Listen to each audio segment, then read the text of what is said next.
Escola primária da mina de diamantes de Luzamba, na província da Lunda Norte.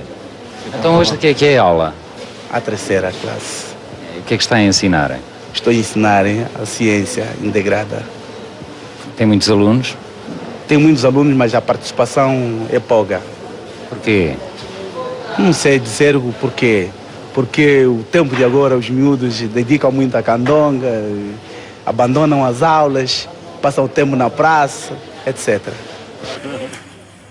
Na praça, na rua, no mercado, na candonga, em qualquer lugar onde se possa comprar e vender o que quer que seja que dê dinheiro com o mínimo de esforço e, de preferência, sem trabalho algum.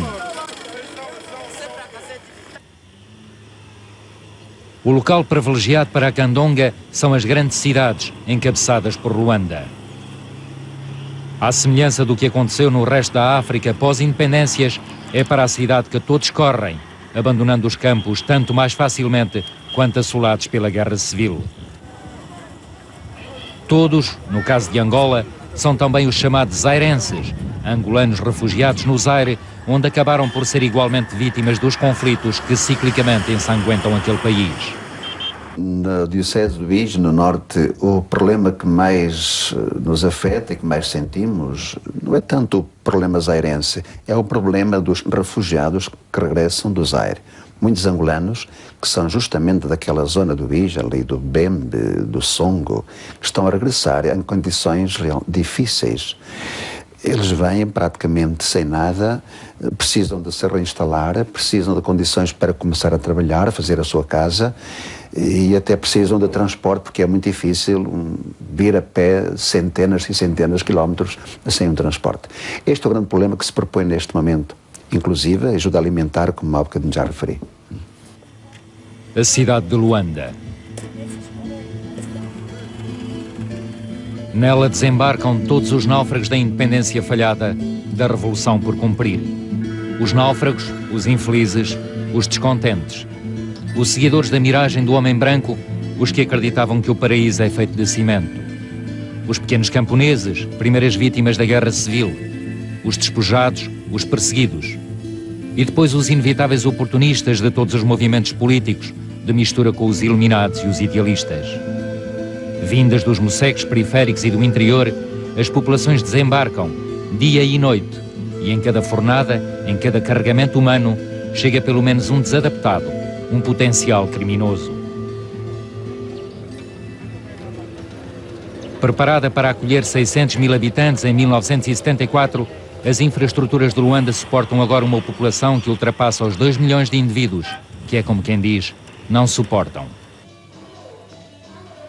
Os esgotos, a água, a eletricidade deixaram praticamente de funcionar e o autoabastecimento, o salve-se quem puder, alastram como parte integrante de uma epidemia que, no seu todo, engloba a expansão anárquica da cidade, a degradação das relações sociais, o disparar da insegurança. Num país onde, segundo a boa doutrina marxista, tudo era público, nada do que é público funciona. O senhor trabalha aqui na água? Sim, trabalho. Então o que é o seu trabalho?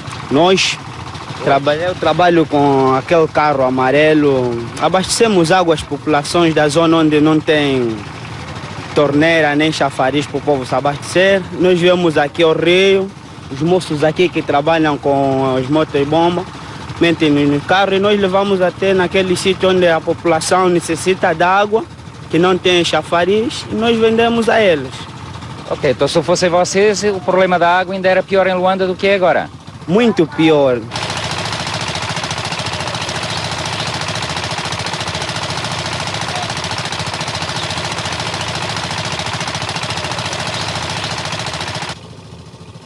Multiplique-se a dificuldade de arranjar água para 2 milhões de habitantes por todas as outras necessidades básicas da população e fica-se com uma ideia da monstruosa dificuldade que é viver em Luanda de acordo com parâmetros civilizados. Até os mortos, quando com sorte se arranja madeira para os caixões, são transportados à boleia, de mistura com os vivos que arranjaram lugar no mesmo avião de carga, neste caso, um Ilyushin russo. É que a transportadora aérea angolana funciona mal ou não funciona de todo.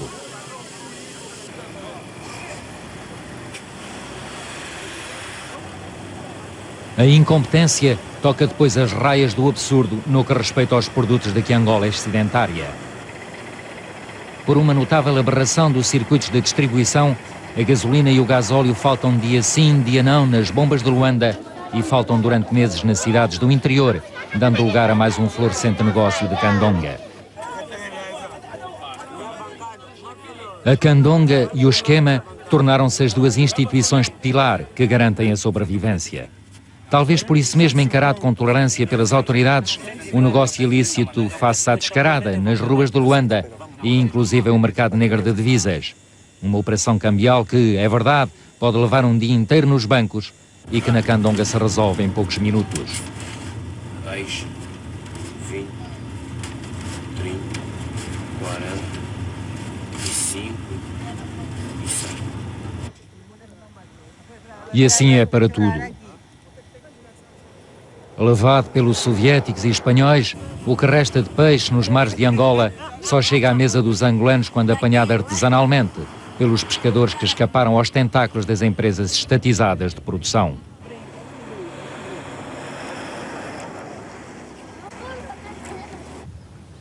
Segundo números oficiais, calcula-se que 75% no mínimo da produção e importações angolanas passa nos circuitos paralelos, ou seja, na candonga. É o preço que se paga para poder encontrar tudo em Luanda. Nos mercados, onde se cruzam todos os dias centenas de milhares de pessoas, é possível comprar droga, legumes ou metralhadoras cubanas, passando pelos produtos importados clandestinamente do estrangeiro e os carros e caminhões que cotidianamente são roubados em Luanda.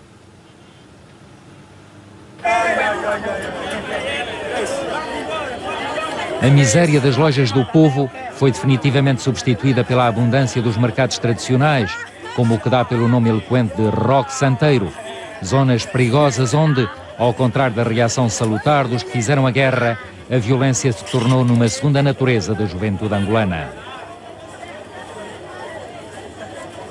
Mas apesar dessa violência, os mercados são ainda assim um espaço fértil em calor e relações humanas.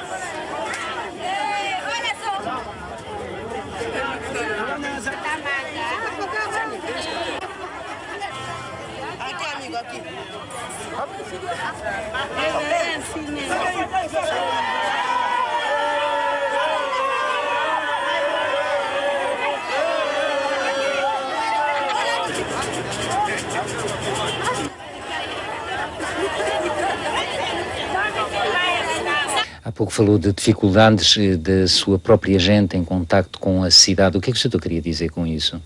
Com certeza que os homens que viviam aqui durante 16 anos, que não precisavam de nada. O partido tinha que arranjar roupa, a comida, o povo dava também a comida, a participação do povo na luta, mas agora precisam de ter dinheiro, agora têm de utilizar dinheiro.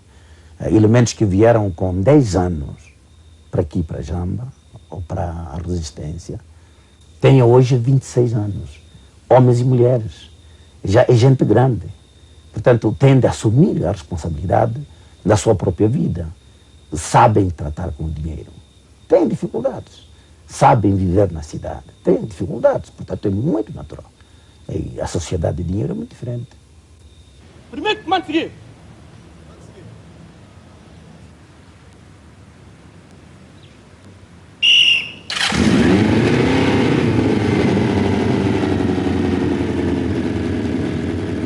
A segurança e a ordem, ou o arremedo delas, durante a guerra em parte asseguradas pelas Forças Armadas, são agora tarefa da Polícia Nacional.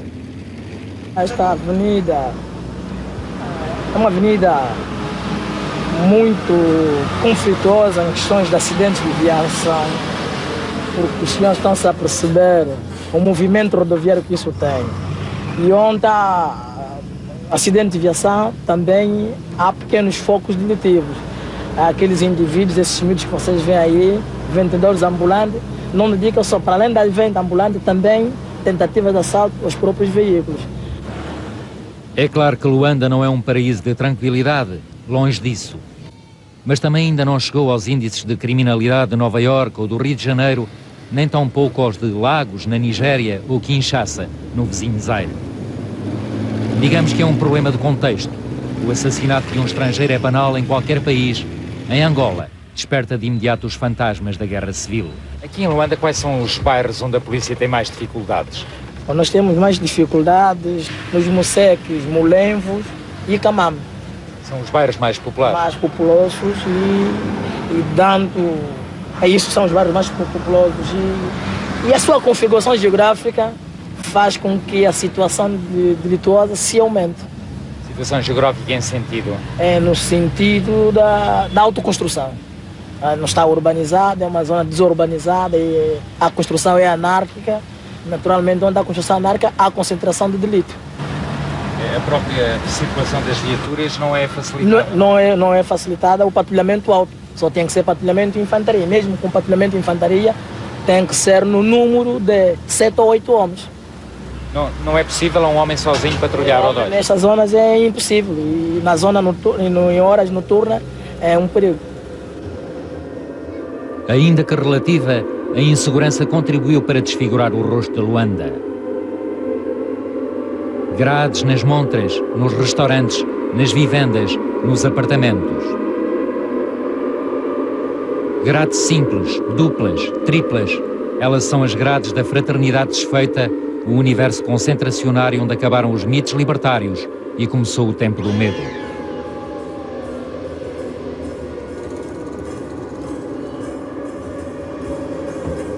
No continente dos grandes espaços, o cidadão de Luanda vive encurralado em apartamentos superpovoados, prisioneiro de si próprio e da sua insegurança. É num país assim que as forças políticas se preparam para levar a cabo as primeiras eleições livres da história de Angola. Marcadas para fins de setembro de 1992, simultaneamente presidenciais e legislativas, nelas o povo angolano decidirá quais os seus próximos presidente e governo.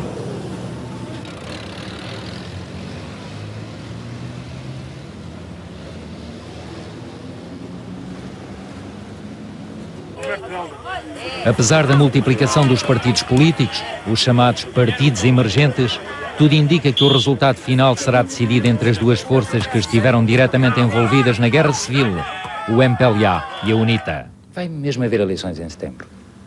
Eu acho que sim. Pelo menos estamos a trabalhar para alcançar este objetivo. Eu acredito profundamente que vai haver eleições. E o MPLA vai ganhá-las? Também estamos a trabalhar para esse fim. A UNITA vai ganhá-las? Absolutamente. Absolutamente.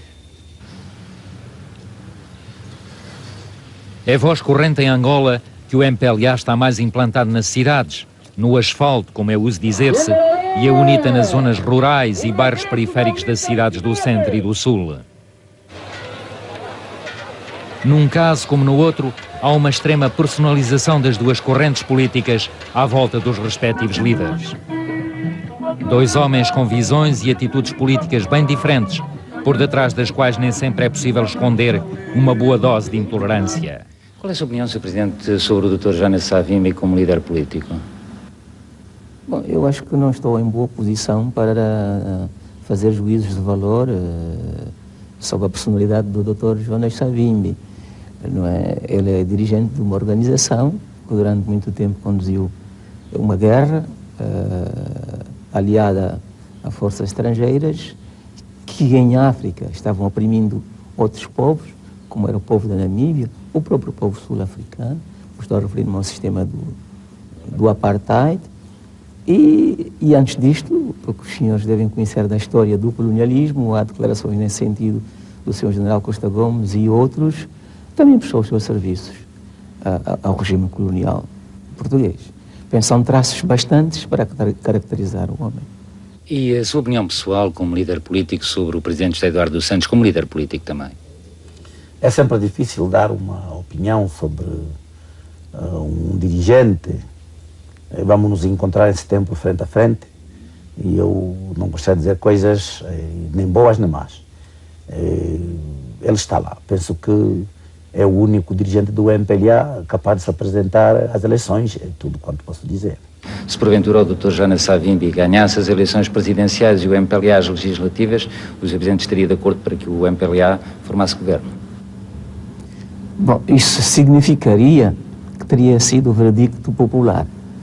Não é assim? Agindo contra esse veredicto, seria, a partida, não aceitar o jogo democrático, não ser democrata. Logicamente, se esse for o resultado das eleições, nós teremos que respeitar. Se houvesse uma vitória do MPLA nas legislativas, o senhor aceitaria ser presidente de um governo do MPLA? Isso é feio, quer dizer, essa possibilidade é má. Ter um presidente de uma formação, vimos a experiência da coabitação na França, é muito difícil. Mas em Portugal, por exemplo, é boa. Bom, é verdade, mas em Portugal o regime permite-o, porque é um regime parlamentar. Logo, a intervenção do Presidente da República faz-se sentir de uma maneira muito mais, como é que eu direi, moderada, porque o Primeiro-Ministro é que tem o poder. Logo, isso não cria problemas, mas na França criou. Criou porque o Presidente tem poderes executivos e o Primeiro-Ministro também tinha. Portanto, em última análise, o senhor faz votos para que a formação política que ganhar as legislativas ganhe também as presidenciais. Facilita tudo para os angolanos, que seja o UNITA ou que seja um outro. No terreno, a pré-campanha eleitoral desenvolve-se de acordo com a personalidade, chamemos-lhe assim, de cada um dos dois partidos. José Eduardo dos Santos e o MPLA apoiam-se no aparato que as cerimónias de Estado proporcionam, designadamente através da sua transmissão televisiva e radiofónica. A UNITA, senhora de menos recursos neste domínio, contra-ataca numa espécie de porta a porta que, de aldeia em cidade, a levam a percorrer o país de les a les.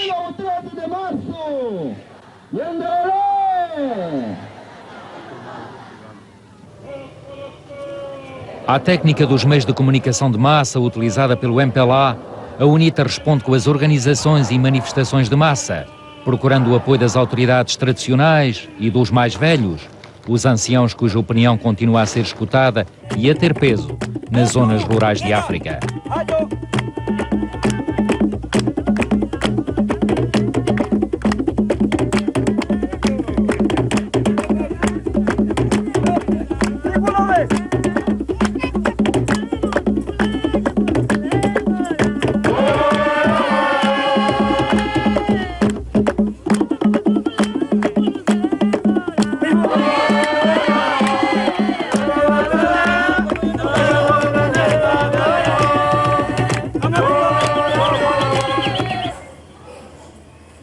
No conjunto das muitas polémicas em que o MPLA e a UNITA se envolvem, a comunicação social ocupa um lugar de destaque, tema privilegiado para acusações mútuas e recíprocos processos de intenção.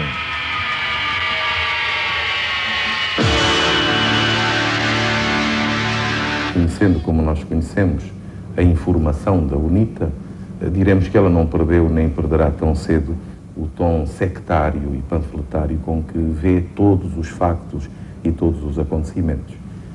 A UNITA não respeita a verdade.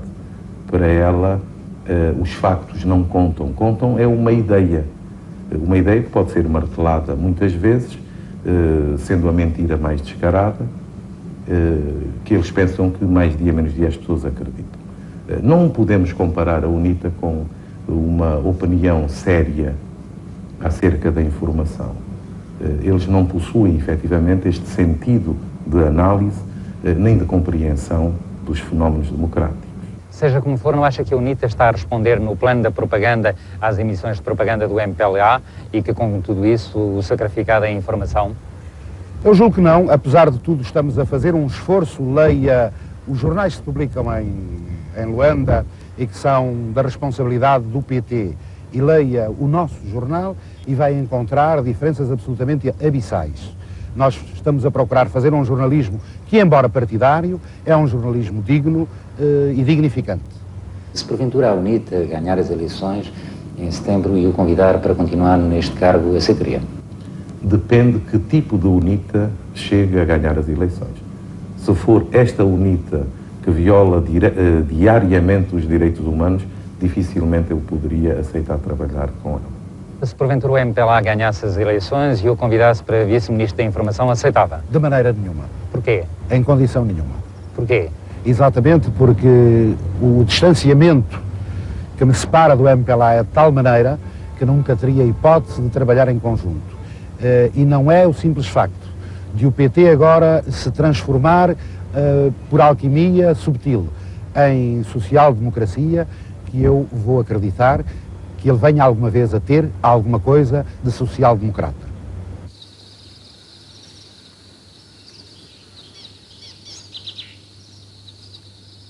A outra força, talvez uma força decisiva, embora dela pouco se ouça falar em Angola em termos políticos, é a Igreja. Com uma população onde se contam 67% de cristãos, espalhados por todo o território, dos quais 4/5 são católicos, os partidos sabem que a Igreja pode fazer a diferença entre a vitória e a derrota. Essa mesma Igreja em relação à qual nem o MPLA nem a UNITA podem ter a consciência absolutamente tranquila.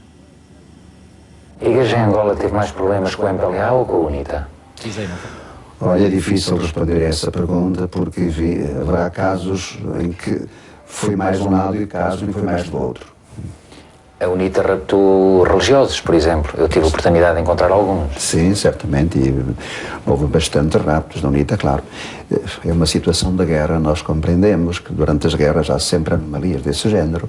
Em todo caso, foi um sofrimento grande para os missionários e para as suas famílias. Claro. As perseguições, se lhe podemos chamar assim, da parte do MPLA, eram mais perseguições institucionalizadas, com cariz ideológico. Era um problema ideológico, de fato. A ideologia marxista-leninista, como sabem, é incompatível com a fé cristã, naturalmente. Sofreu muito durante estes 16 anos? Bom, eu faltaria a verdade se dissesse que não sofri. Mas também faltaria a verdade se dissesse que não tive grandes alegrias. O convite dirigido ao Papa para que visitasse Angola e a qualidade do acolhimento popular reservado a João Paulo II durante toda a viagem que efetuou pelo país, no início do passado mês de junho, não podem deixar de pesar nos cálculos eleitorais dos partidos políticos. Disse que quer o MPLA, quer a UNITA namoram a Igreja.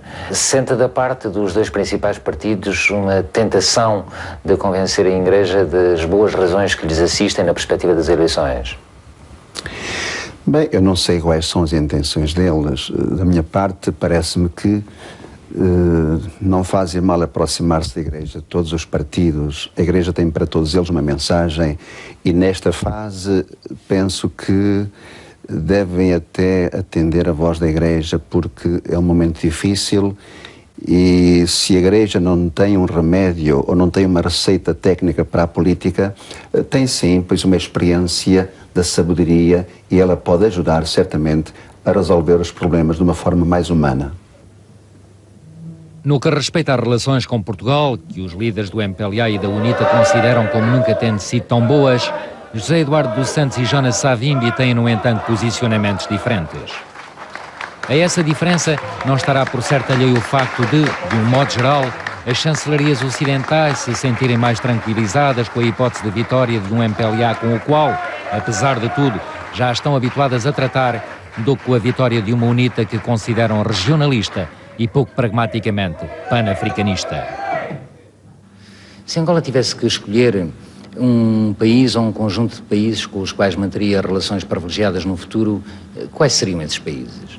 Bom, nós temos relações privilegiadas com Portugal, por causa dos laços históricos que ligam os nossos dois países. Temos relações privilegiadas com o Brasil, pelas mesmas razões, e naturalmente com os 5 países de língua oficial portuguesa. E aqui em África, na África Austral, no subcontinente? Com a Namíbia temos alguns laços que não se podem considerar laços especiais, mas são laços de amizade bastante fortes. E eu penso que a nova ordem política e, de certo modo, a nova ordem económica que se vai estabelecer na nossa região ditará novos parâmetros de relacionamento, digamos, entre Angola e os países da zona, e em função disso ver-se-á o que se poderão considerar países com relações privilegiadas ou não privilegiadas. Por enquanto é prematuro. Seja qual for o regime que estiver no Zaire, na Zâmbia, na Namíbia, no Congo, somos obrigados a privilegiar essas relações no nosso interesse político, no nosso interesse económico. E depois, estendendo um pouco mais, a África do Sul, esperemos que também os problemas se resolvam. Foi já muito bom que o Presidente de Klerk tivesse ganho o referendo, foi muito positivo. penso mesmo que podemos considerar que a página do apartheid agora foi completamente virada. E depois disto é vermos os interesses de Angola fora da região. Quais são os interesses de Angola? Os interesses de Angola ficam melhor com Portugal, é com Portugal que vai se fazer. Ficam melhor com a América, é com a América que vai se fazer. Melhor com a França, onde houver interesses, mas também nós não gostaríamos que Angola tivesse relações monopolizadas só com um país. Angola é um país importante na região e devia ter relações com toda a gente. Afinal, e também aqui, só mais uma faceta de um todo onde a esperança pesa tanto quanto as inquietações, de mistura com a inevitável complexidade e o traumatismo resultantes de 3 décadas de guerra. Mas esse é um inevitável tributo a pagar para que se possa viver a aventura de qualquer mudança. Em Angola, e pese embora as dúvidas com que ainda é feito o cotidiano, o facto dominante, o facto soberano, foi a conquista da paz e a abertura política que ela acarretou consigo. Essa abertura, a UNITA teve o mérito de se bater por ela e o MPLA a lucidez de a conceder, para que mais, melhor e, enfim, se cumpra a democracia.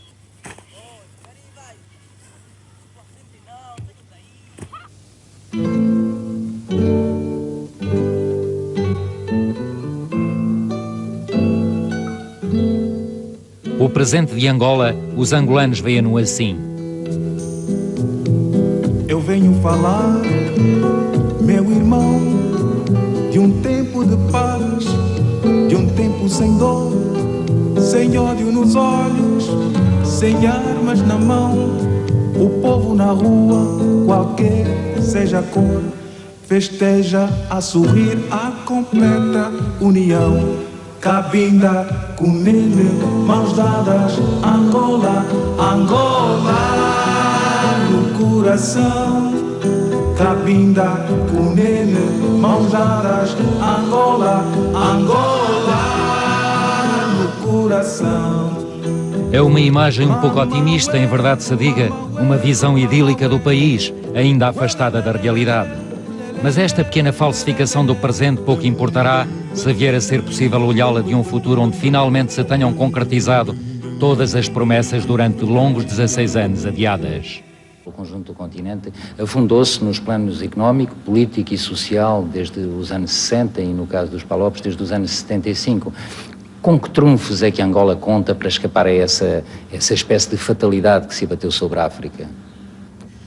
Bom, Angola pode naturalmente retirar ensinamentos de todos os erros que foram cometidos por outros países que ascenderam a independência na década dos anos 60. Por outro lado, Angola é um país potencialmente rico.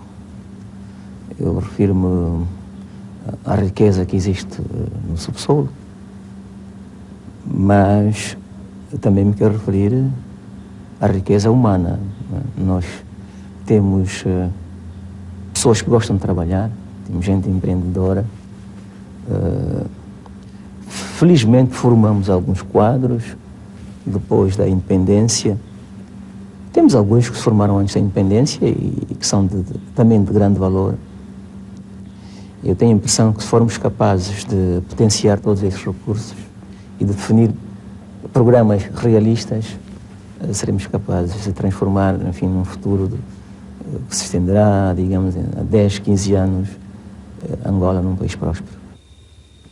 O trunfo principal, não só para Angola, mas para todo o continente, é a democracia. Porque o que fez com que os países africanos não conseguissem se ingrar é ter um homem à testa de um país durante 30 anos. E o indivíduo que não presta contas a ninguém. Que ele sabe que amanhã ainda estará lá, a fazer mal.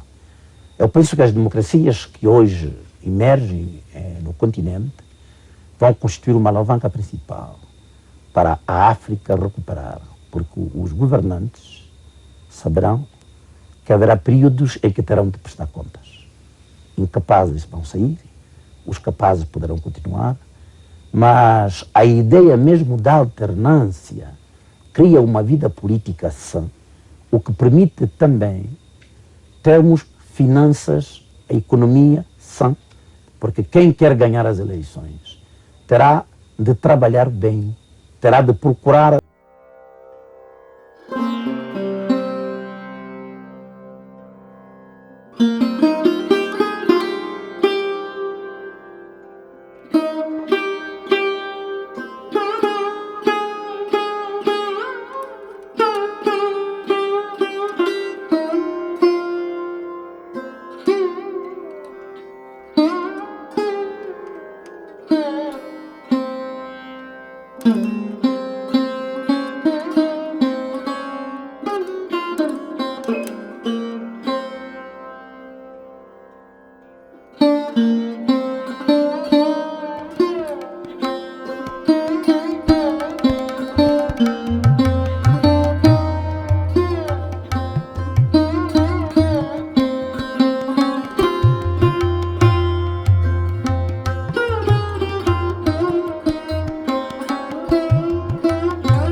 tetas, tal como as viu e reportou José Manuel Barata Feio, que nos pediu, aliás, para aqui deixarmos bem expresso o seu maior agradecimento à Força Aérea Portuguesa destacada em Angola, às Forças Armadas Angolanas, às FAPLA, às FALA e ainda às missionárias reparadoras da missão do UIJ. São muitos os agradecimentos, mas a verdade é que, como nos disse o Barata Feio, foram também muitas as ajudas. Sem elas, aliás, a reportagem teria, de certo modo, ficado amputada de algumas das suas componentes essenciais. E a propósito ainda desta reportagem, Cinzas e Esperança, de Barata Feio, uma palavra final da minha lavra. Repararam com certeza que a palavra mais ouvida, mais repetida, foi a palavra paz. Todos a desejam. Todos esperam que ela se consolide, completa e definitivamente.